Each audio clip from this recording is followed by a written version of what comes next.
பவானி, இதை ஒரு நிமிஷம் பாரு. யாரு வந்திருக்கான்னு பாரு. பாரதி எங்க இப்படி வந்தா? பாரதியா? கொஞ்சம் இருங்க, மேடம் தான் ஃபோன் பண்ணாங்கன்னு நினைக்கிறேன். மேடம் நானே ஃபோன் பண்ணலான்னு இருந்தேன், நீங்களே பண்ணிட்டீங்க மேடம். செக்யூரிட்டி, சொல்லுங்க மேடம். அந்த பொண்ணை உள்ள விடாத. ம், வேற எந்த இன்ஃபர்மேஷனும் சொல்லாத. அவளை முதல்ல ஏதாவது சொல்லி அங்கிருந்து அனுப்பு. Okay madam. யார் மேடம் நீங்க?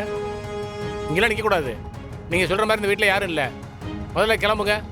இல்லனா அது இங்க பாருங்க, முதல்ல இங்க இருந்து கிளம்புங்கன்றேன். இதெல்லாம் பெரிய இடத்து சமாச்சாரம். போங்க போங்க.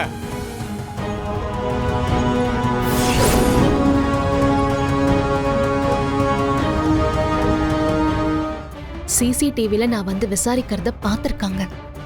உடனே செக்யூரிட்டி கிட்ட சொல்லி அனுப்ப சொல்லிருக்காங்க. அப்ப கண்டிப்பா இதுல ஏதோ ஒரு வில்லங்கம் இருக்கு. அது என்னன்னு கண்டுபிடிச்சே ஆகணும்.